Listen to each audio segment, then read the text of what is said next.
Only with the heart you can hear really well, and the words of wisdom can flow into you. Use an exercise from finger yoga called mudra. In order to listen with the heart, it is important that both hemispheres of the brain are switched on. Place your thumbs on the ring and small fingernail. Hold this mudra all the time while listening to the talk.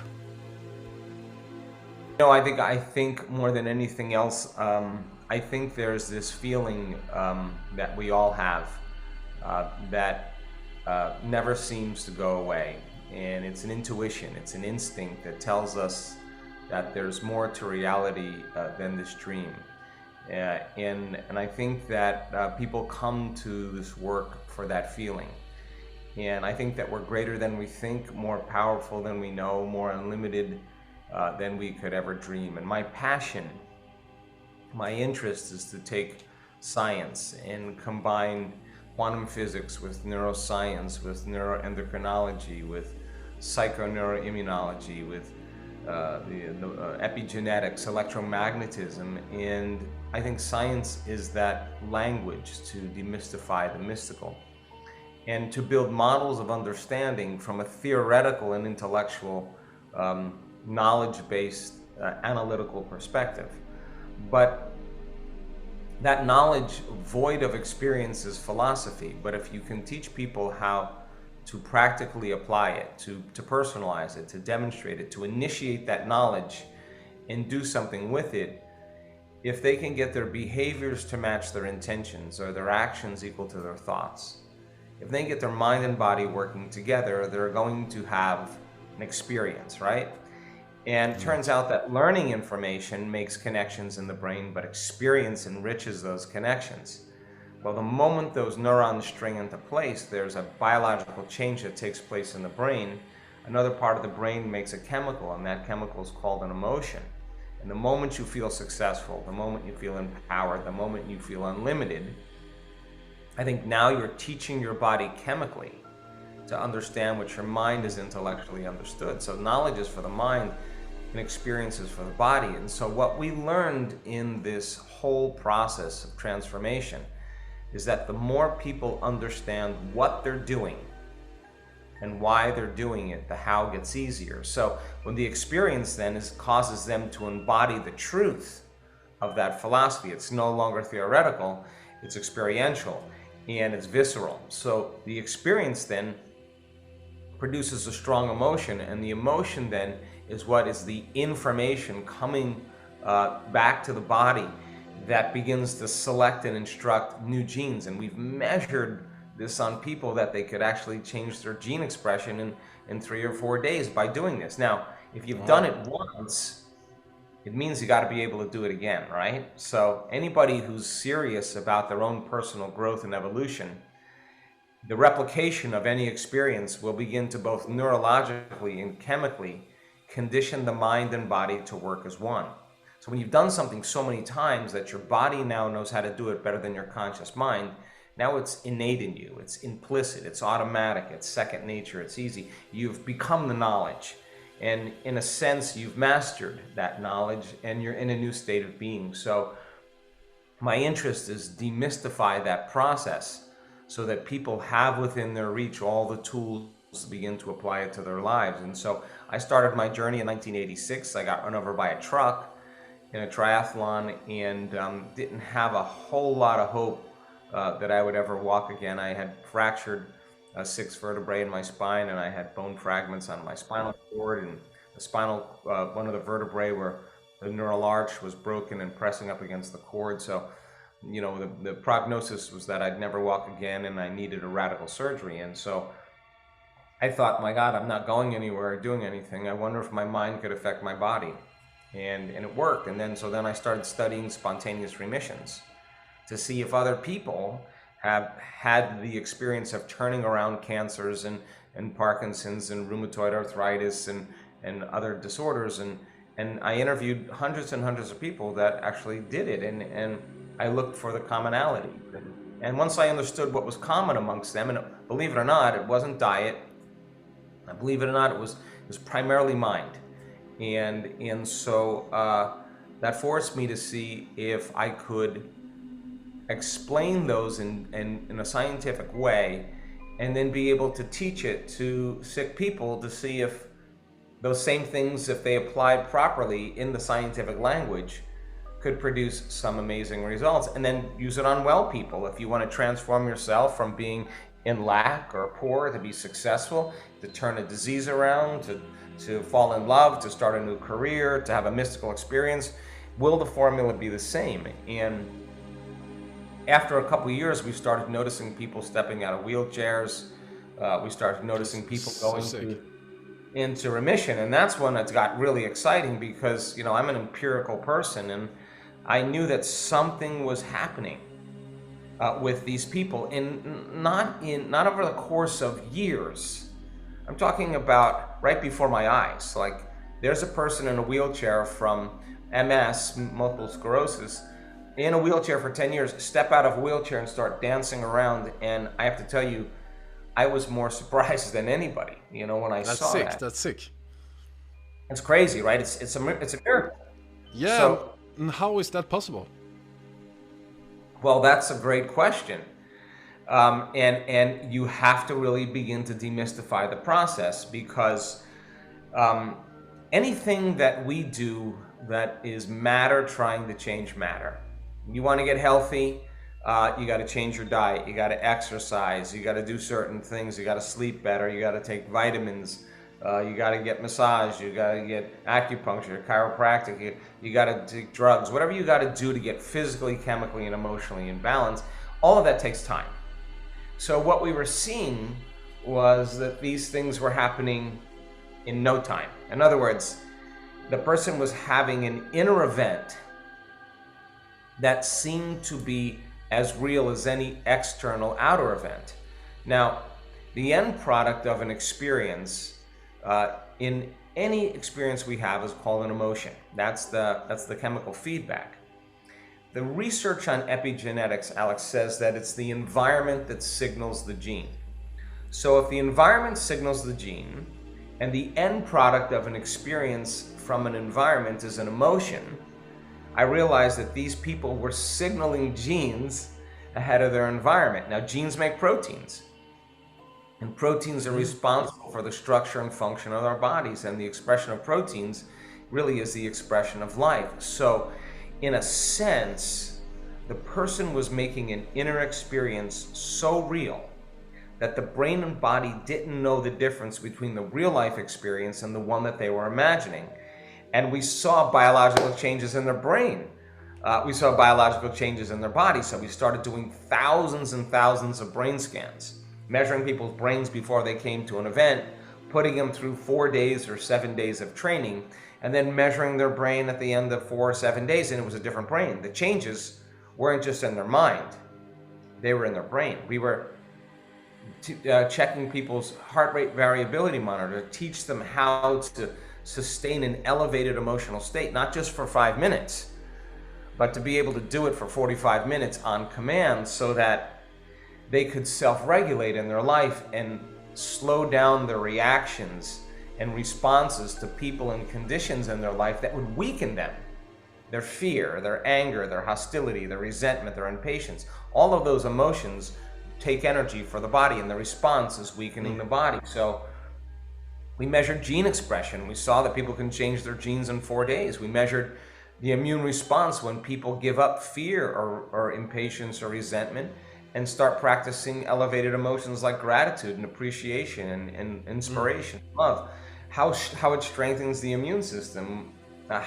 We saw that telomeres actually lengthen when people do the work properly. So we have great evidence in our scientific measurements, and some of the scientific measurements that we are doing right now is changing the course of history. We are proving to people right now how powerful they really are. We have such compelling evidence that advanced meditators are more resistant to viruses. We have the data to show that cancer cells do not do well in the plasma of advanced meditators.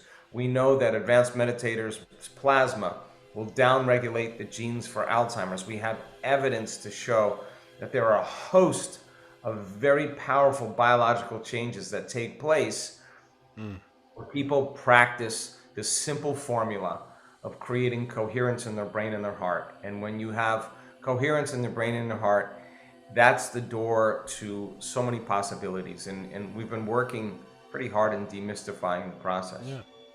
Yeah, but Dr. Yo, how can the power of meditation change past traumas, experience, and memories? Yeah, well, that's a great question. Well, think about this. A memory is just where neurons actually connect. So you learn a bit of information, right? You learn how to ride a bike. You read a book about it. You read a book on how to cook Mandarin cuisine. You read a book on how to dance the salsa. All of that information is stored in your thinking neocortex, right? So it's philosophical. So a person has a trauma, right? The stronger the emotion that they have from that event, the more altered they are inside of them, the more the brain freezes a frame and takes a snapshot. And that's called the long-term memory. And that image, or those series of images, are embossed neurologically in the brain. So the stronger the emotion, the more we pay attention to the cause. And that's what creates the memory. Now here's the problem. The problem is that when we think about that problem, when we review or remember that past event, we're producing the same chemistry in the brain and body as if the event was happening. Now the body's so objective, it doesn't know the difference, Alex, between the real life experience that's creating the emotion and the emotion that the person is experiencing by thought alone. So the body's believing it's living in the same past experience 24 hours a day, 7 days a week, 365 days a year. And so now the person can't think greater than how they feel. So they feel sadness, they feel guilt, they feel pain, they feel suffering, they feel hostility. And those emotions tend to drive the same thoughts for them to remember the reason why they feel this way. And so people get caught in these loops of thinking and feeling. So that creates a state of being, right? So thoughts are the language of the brain and feelings are the language of the body.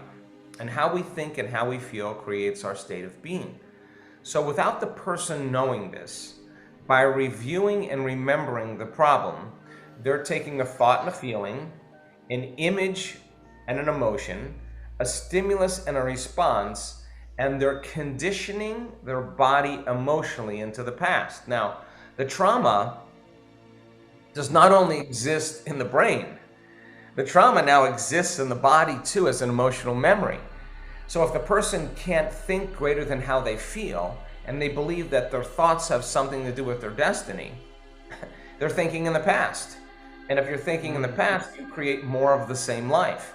So we started noticing that when people are altered, when they're angry, when they're frustrated, when they're stressed, when they're fearful, when they're suffering, when they're in pain, the arousal of those emotions switches on a primitive nervous system that causes the brain and body to go into stress or survival. And when we're in stress and when we're in survival, we're always trying to predict the next moment based on what we've learned in the past. And stress is created from the loss of control, the inability to predict what's going to happen, and the perception that things are going to get worse. So 70% of the time, people are living in a state of stress and living in survival. It's not a time to create. It's not a time to open your heart. It's not a time to be vulnerable. It's not a time to learn. It's time to run, fight, or hide. Yeah, so, and also all the inflammations in the body and all the diseases. They want to grow that way. Exactly. So now we were looking at to see what happens to the brain. Well, when we're in stress and that person's in trauma and they're trying to control everything in their life, they're shifting their attention from one person to another problem, to another thing, to another place, to another object. And every one of those elements has a neurological network in the brain. So the arousal of the stress hormones causes their brain to fire very incoherently. Now, when our brains are incoherent, we're incoherent. When our brains aren't working right, we're not working right. So So the obsession of the stress hormones causes us to narrow our focus on whatever the cause is. So when we're in stress, we obsess, we loop, we overthink, we narrow our focus on something. So we thought, my goodness, there's some research out there that shows that if you teach people to broaden their focus, to begin to, instead of focusing on everything material and physical that's causing the stress, everything that's known, broaden their focus and put their attention on space, on nothing. And the act of doing that causes the brain to begin to synchronize, to begin to unify, to become more coherent. And what syncs in the brain links in the brain. So the person's brain starts functioning normally and starts to improve without any medications, without any therapies, just a simple act. And the more they do it, the more order that's created in their brain, the more they can focus their attention and move into a more creative state. What do I want? How successful do I want to be? How healthy do I want to be? How much love do I want in my life? You can ask the bigger questions.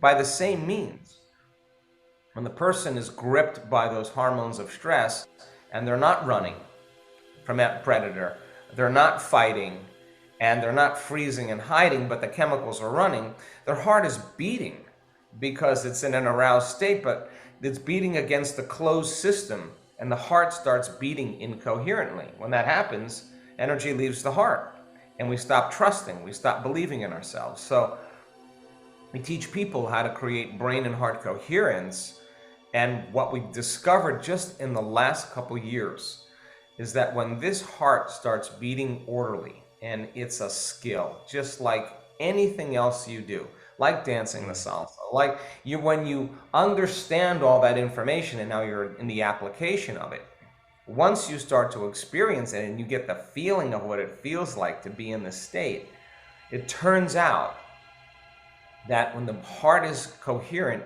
it starts informing the brain. You'll see it, the brain starting to change because the heart is telling the brain it's time to create.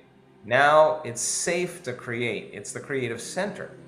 So the person all of a sudden can see a possibility that they never could see before, and they can embrace the emotion of the event, listen closely, before the experience happens. Now this is fundamentally important because most people are waiting for their wealth to feel abundant and worthy. They're waiting for their success to feel empowerment. They're waiting for their new relationship to feel love. They're waiting for their healing to feel gratitude. That's cause and effect. That's waiting for something outside to change, to take away this feeling of emptiness or lack or pain or guilt or whatever. We found out that when a person can actually embrace the emotion before the event, they can begin to condition their brain and body into a future experience, and the brain and body don't know the difference. So all of a sudden, the person who was traumatized and had their experience, now all of a sudden they're teaching their body emotionally how to live in a new environment, and the body doesn't know the difference between the real life experience and the one that they're fabricating. So in a sense, by creating brain and heart coherence, the stronger the emotion they feel for their new vision of the future, the more they're going to pay attention to the picture in their mind, and they're literally remembering their future. And now there's biological changes in gene expression, in neurological circuitry, in brain coherence, in immune regulation, in digestive balance, in microbiomes, and all the things we measure show the body's now out of survival. It's time for growth and repair. So the side effect of that is we see people with those serious health conditions that were actually initiated because of the trauma. All of a sudden, when they feel that elevated emotion, it's like they've taken their body out of the past into the present moment. And now the body all of a sudden recalibrates. And if the quotient of their excitement for their new life, for their new future, the emotional quotient of their dream is greater than the betrayal or the shock or the trauma, there's immediate reorganization in the brain and an immediate change emotionally in the body. And now the person looks back at their past, and we've interviewed enough people to know this is the truth, and they say, I don't want to change anything in my past. All of that brought me to this moment. And that's the moment the past no longer exists. So people can have a brutal past, where we've had people that have had abuse, physical, sexual, emotional, that have gone through all kinds of abuse, were suicidal, had all kinds of health conditions, and in one instant, one inner experience from the meditative process begins to change everything about the way they see their past. They're seeing it from a greater level of consciousness. They're seeing it from a place of love. They're seeing that all of that had to happen. It makes sense to get to this point. And now they're no longer victimized by their disease. They're no longer victimized by their past. In fact, they'll tell you, that had to happen for me to have my healing. Now, they're in a new state of being. The disease, the trauma exists in somebody else. They've just become somebody different. And so the side effect of that is, we've seen blind people see, we've seen deaf people hear, we've seen people in wheelchairs that have been paralyzed from strokes step out of wheelchairs. We've seen people with all kinds of rare genetic disorders that science had no solution for. There it is, and then it's gone. So a crazy time in history for us, because our science is just so compelling to show that it all lives within you. Yeah, that's amazing. That's amazing. I like to hear you speak. For the audience that listen right now and feel like, yeah, I want to empower this, I want to do these tools, what should they do? Is it like they have to meditate every day? Is it like they have to work with their negative thoughts? Or what is the steps? What should they do? Okay, let's break it down really simply, okay? Your personality creates your personal reality. That's it. And your personality is made up of how you think, how you act, and how you feel. So the present personality who's listening to this podcast has created the present personal reality called their life. So if you believe what I just said, then in order for you to create a new personal reality, a new life, you're going to have to change your personality. In other words, nothing changes in your life until you change. That's the way it is. So it turns out the 90% of the thoughts that we think on a daily basis are the same thoughts as the day before. Same thoughts lead to the same choices. Same choices lead to the same behaviors. Same behaviors create the same experiences. The same experiences produce the same feelings and the same emotions, and those same feelings and emotions begin to influence our very same thoughts. And our biology, our neurocircuitry, our neurochemistry, our hormones, our gene expression, our immune system, all stay the same because we're staying the same. So then there's a principle in neuroscience that says that nerve cells that fire together, wire together. You keep thinking the same thoughts, you keep making the same choices, you keep doing the same things, you keep creating the same experiences that stamp the same networks of neurons into the same exact patterns, all for the reaffirming of the same feeling, and you do that for 10 years on end. The firing and wiring of those circuitries begins to hardwire the brain into a very finite signature. That box in the brain that's created is the same level of mind. And if you keep doing that, it becomes automatic. And it turns out that 95% of who we are by the time we're in the middle of our life is a set of memorized behaviors, automatic emotional reactions, constant habits, hardwired attitudes, beliefs, perceptions that have happened just because we've just fired and wired it the same way. So there's a good possibility then, in order for us to change, we better start thinking about what we've been thinking about in changing. We have to become conscious of our unconscious habits and behaviors and modify them. We got to look at these feelings that we feel every single day, and instead of just thinking it's a feeling, say, what is this? Is this guilt? Is this sadness? Is this unhappiness? Is this pain? Is it frustration? Is it resentment? What is the feeling that I'm living by the majority of my day? Now, That's lighting a match in a dark place. In neuroscience, it's called metacognition.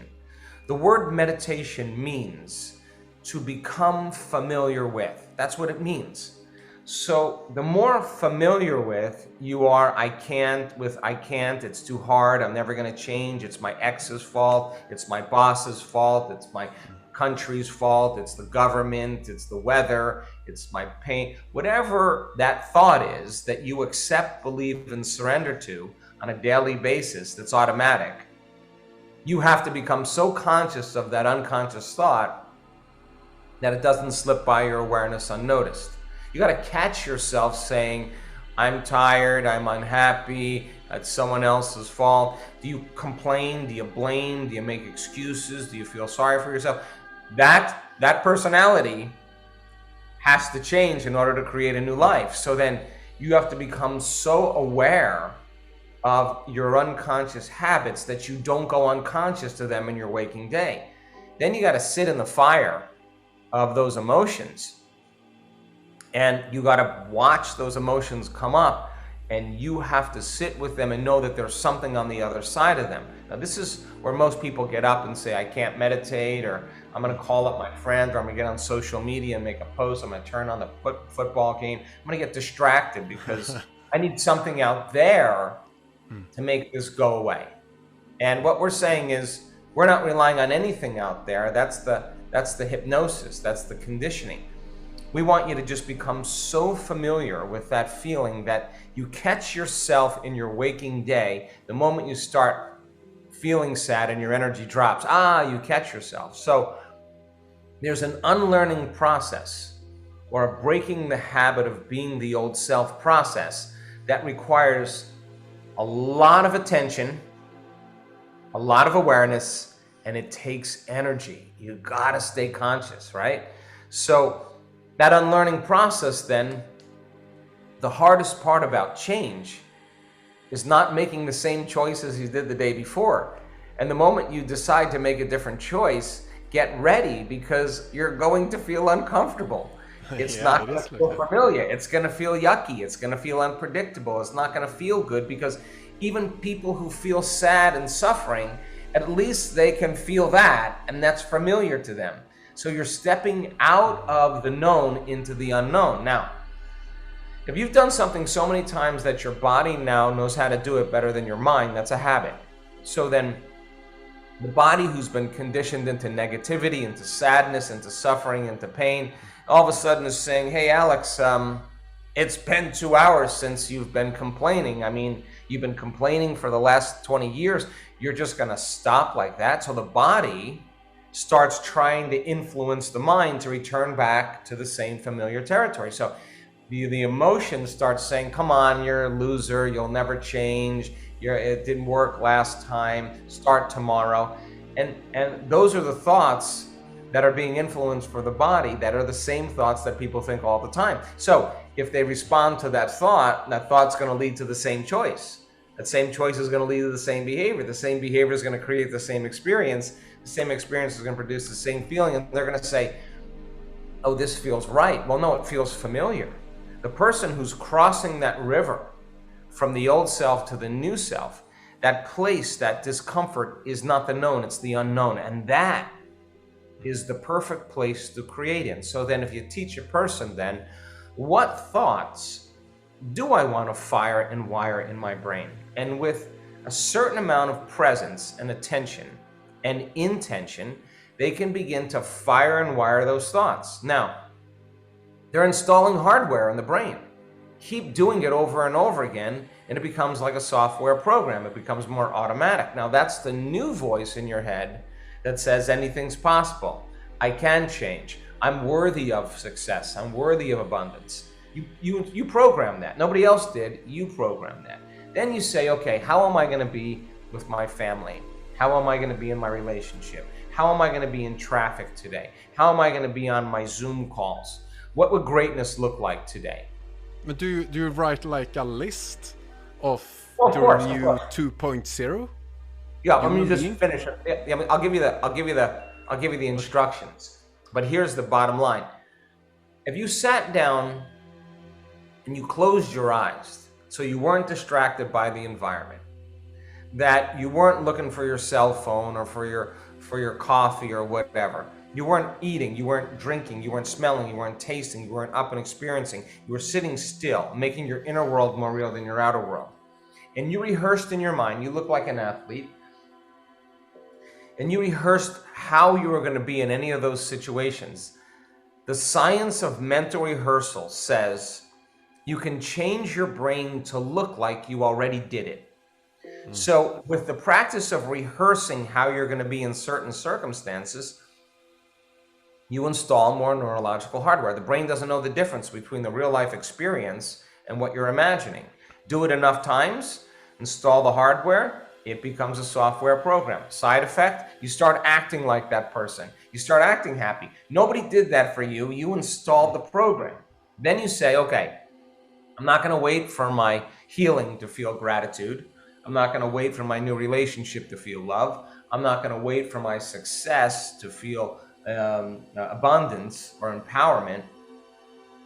I'm going to teach my body emotionally what it feels like before the experience. Now, this is where the rubber hits the road, because you got to trade all those other emotions and you got to find that emotion and you got to be able to feel it and you got to condition your body into that state. Now, that is the reinvention of self. That is the relearning process. That is changing from one personality to another personality. Now, if you are a new personality and you're thinking differently and you're acting differently and you're feeling differently and you're not the old personality, then there should be evidence in your life by some synchronicities, some opportunities, some coincidence. Something comes to you. You don't have to go and get it in time. Somehow the opportunities seem to be flowing to you. And that's when you start paying attention to what you've been doing inside of you and you do more of it. So, simple process. You want to change? Sit down and become familiar with yourself. Write down those thoughts. I can't, it's too hard, I'll never change. Pick 3. Write down your behaviors. You make excuses for yourself. You procrastinate. You complain. I don't know, pick 3. And then think of 3 emotions. I'm angry, I'm frustrated, I'm impatient. Okay. Well, that's the personality that has to go. Because if you want to be the new personality, you can't take anger into the future. That's not the new personality. So what thoughts do I want to fire and wire my brain? Write them down. What behaviors do I want to demonstrate today? How am I going to be? What would love look like? Write those down and rehearse them in your mind so you prime your brain to do it. And then say, can I stay in my heart and feel love and gratitude independent of anything that's going on in my life? Now, if you can, and you write those emotions down, gratitude, appreciation, a love for life, a joy for existence, inspired, and you practice doing that, you're going to become familiar with a new self, and it's going to become natural and easy, and you become it. And so then people who do this, I ask them, where's the disease? Where's the disease? Where's the cancer? And they'll tell me, oh, it's in the old guy. I'm somebody else. It doesn't belong there. I'm somebody else. And so we see people having those dramatic changes. So meditation is a model that we use because the environment is so seductive that we have to close our eyes and disconnect from the environment. Our body has so many urges, so many things that it needs, and we have to sit our body down and tell it it's no longer the mind, that you're the mind for the next 40 minutes and you're going to condition it into a new future. You can't be thinking about what you're going to do tomorrow or what you're going to do on your to-do list. You're in the predictable future. You can't be romancing the emotions of the past. You're in the familiar past. You got to labor for the sweet spot of the present moment. That's where the unknown exists. So we've broken it down to teach people really the science of how to do this. And if they follow the formula and they do it the way we ask them to do it, we've seen so many incredible changes. So we have great evidence in our scientific research. We got great evidence in the testimony of people who have changed their lives. And I think evidence right now really is the loudest voice. And last point, everybody already knows how to do this. Everybody has done something great in their life, and they just got clear about their future, and they wrote down all the things, the choices they were going to make, the things they were going to do, their goals, their experiences, how they would feel. They wrote down how they had to stop thinking, what choices they had to stop making. They kept reviewing the things they had to stop doing. They had to stay away from certain people, certain experiences, so they didn't return back to the old self. They got clear on the emotions that would bring them back to no longer seeing the vision of their future, because the emotion causes them to see their future through the lens of the past. And they practice every day, not because they have to, because they understand the process of change. And then when their life starts to change as a result of their inner changes, now it's no longer a have to. It's no longer, oh God, I gotta go do my meditation. It's like, I don't want the magic to end. I want it to keep going. And so one of the things I'm proud of with our community is that we're doers, and people do the work not because they have to, but because they love all the amazing things that's happening in their life, and they wouldn't miss a day because they don't want the magic to end. And what is the most effective and fastest way to become supernatural, to become 2.0? Is it like, because I were on your website and you have many kind of products, you have many books, you have meditations, you have workshops, but if you should choose one thing to start with, what is that? Oh my gosh, I am such a big fan of information. I think that it's so important for people. Like people say, we have people that come to a week-long event. There are prerequisite courses that they have to, study. And some people say, oh, I've been meditating for 15 years. I'm just going to come and not do the course. And they don't do very well, because we use the science as the language, right? There's a language to transformation. And so the knowledge that people learn is so essential for the application. So I don't use any traditional religious, cultural, spiritual words that are going to divide an audience. I use words that really unify a community. So knowledge is the first step. That's learning and making those connections. The research shows if you learn that information, you don't review it, those connections prune apart within hours. So you got to repeat it. You got to review it enough times.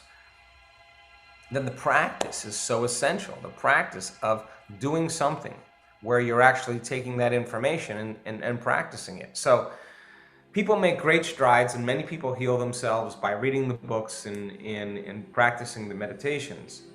But the real magic, if you want to see miracles, if you want to see things that will change you forever, like just in Turkey, we just saw an amazing story of transformation. Huge tumor, completely gone on this guy. You got to come to a week long.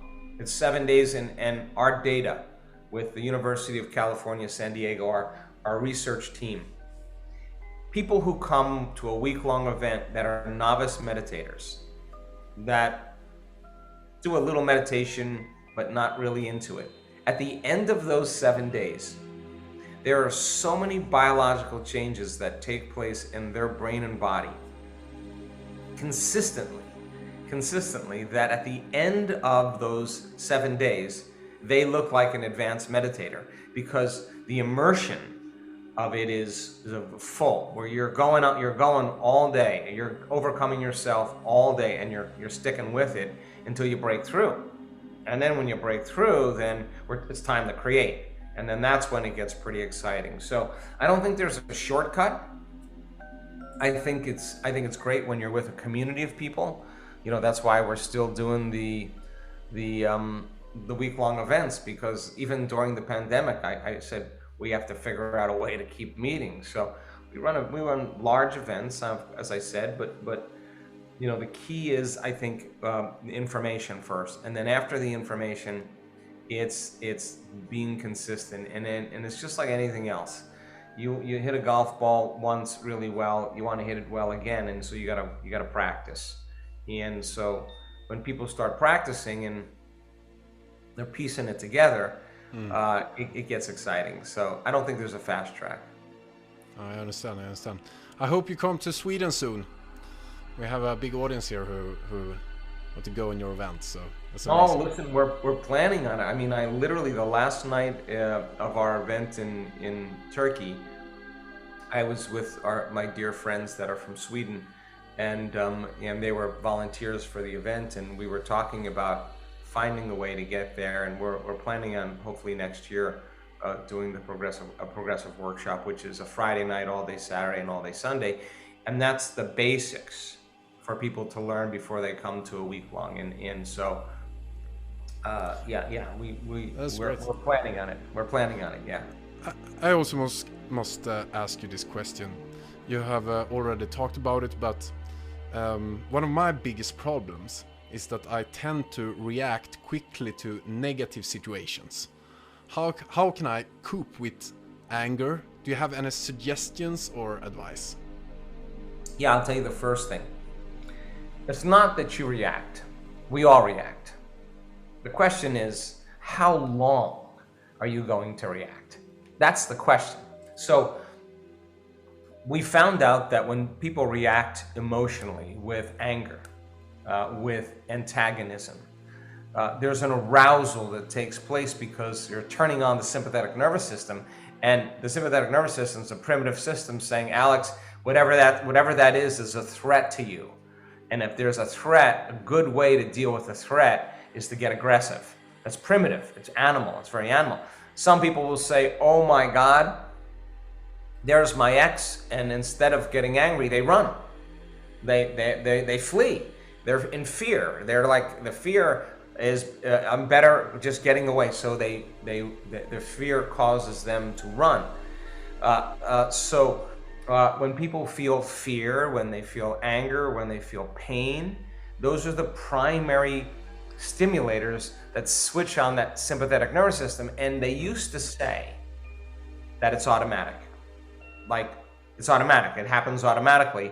That's part of the autonomic nervous system, and you really don't have any control of it. Turns out that's absolutely not the truth. So first thing is learning how to shorten your response to the emotional reaction. So if you have an event that happens to your life, in your life, and I say, Alex, why are you so mad today? And you say, oh, it's because of this situation and this person, and this happened this way. And I would say, oh my gosh, do you mean that person or that circumstance is controlling the way you feel and the way you think? Now, anything that's controlling the way we feel and the way we think makes us victims, whatever that is. Now, that's okay, but if you keep that emotional reaction going on for hours or days, and I say to you, Alex, it's 5 days, what's up? And you say to me, I'm upset from something that happened to me 5 days ago, I'd say you have a mood. You're in a mood. Now, some people keep that same emotional reaction going on for weeks or months. And then I would say, well, Alex has a angry temperament. It becomes a temperament. If we keep it going now this is true, people keep this going for years on end. If it goes on for years, now it's a personality trait. So here's the weird part about it. You ask that person who's been angry for years why they're angry. And they'll recall an event from 10 years ago, or a series of events from 10 years ago. Yeah, and the childhood. And the research on the memory says that 50% of that story isn't even the truth. They can't even remember the truth. They embellish the story and make it sound worse than it really was to excuse themselves from changing. Now, what we tell people is forget the event. Doesn't matter. The details of the event doesn't. What matters is learning how to overcome the emotion. So when you're sitting in a meditation and all of a sudden out of nowhere your body starts getting aroused and it starts getting frustrated and it starts getting angry. And people say, I'm doing my meditation wrong. You know what I say to them? No, no, no, no. You're doing it right. Because that has to come up. So when the anger and the frustration comes up and a person's in a meditation, they have one of two choices: to quit, which is what they've always done. But if you're sitting with 1,500 people and no one else is quitting, you're not going to quit. And if I teach you how to lower the volume to that emotion, and I teach you a way to change that, every time you settle the body back down into the present moment and lower the volume to that anger, that's a victory, because you're telling the body it's no longer the mind, that you're the mind. Now, it'll go, well, yeah, well, what about this circumstance? And what about that? And it'll get aroused again. And then you notice it, and instead of turning on the TV or getting on your cell phone or getting on the social media, you lower the volume again. Now, this is the work.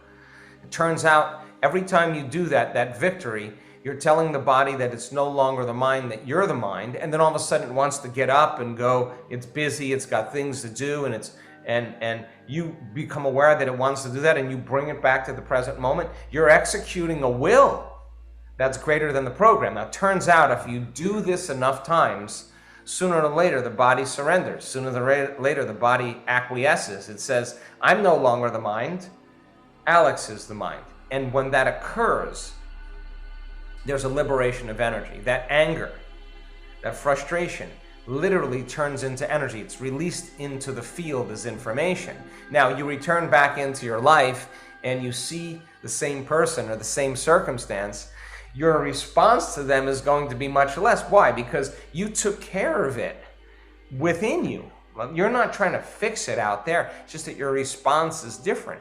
So now, if you're no longer responding to the environment and your response to the environment isn't weakening the organism, because stress depletes energy, then you're less susceptible to the environment. And we found out that when people do this, their immune system gets so robust that you can take viruses like SARS-CoV-2 virus and subject that virus to the plasma of advanced meditators, and there's a resistance to the virus. The virus doesn't enter the cell. Why? Because there's energy to be able to combat it. So it's because the person is not reacting. So then shortening your response to that condition is a victory, and it takes practice. And so then how many times do we have to forget and go unconscious and be angry till we decide to no longer forget and keep remembering and stay conscious? That's change right there. So we use meditation as a model to remind ourselves who we're going to be when we open our eyes, and to remind ourselves who we're no longer going to be when we open our eyes, and stay so conscious of it that we don't go unconscious in our waking day. And if we do it properly, then there's feedback in our life that shows us that you've changed. And remember, nothing changes in your life until you change. And when you change your energy, you change your life. That's the way it is. So teaching people how to change their energy every day, and then be a scientist, like, okay, I changed my energy. And I'm not talking about parking spaces appearing. I'm talking about, here comes the dream, here comes the job opportunity, here comes the mystical experience, here comes the healing, here comes the change. Nobody is so special to be excluded from this process. I've seen all skin colors, all races, all cultures, all ages. We have elders in our work that their brains on the brain scan are outstanding. We have kids that are 8, 9 years old that know how to move energy into their brain. We have people that are sick, that are really, really unhealthy, that turn around serious health conditions.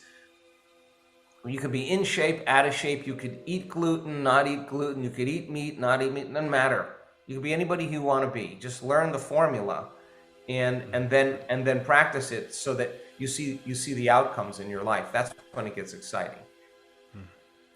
And if you want to have more about this, if the people are listening right now want more, what should they do? Oh gosh, just go to drjoedispenza.com. I mean, we have an introduction packet. There's a new little 12 lesson course that we created called the formula for brain and heart coherence. It's 12 30-minute 40-minute lessons by me, and there's some nice graphics. There's 5 meditations that go along with it.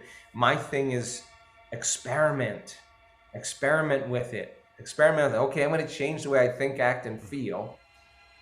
I'm going to do it for 2 weeks, and I'm going to see what kind of outcomes, what opportunities start to show up. I'm going to try it out as a scientist to measure the effects of me at cause. So the formula is a good thing. The progressive workshop is a big thing. People, that's where you can really get 9 lessons of a week-long content and really immerse yourself in all the different meditations. The books are available. There's plenty of YouTube stuff. The testimonials, the scientific research that we have on our webpage is super outstanding, and my biggest value is really our community.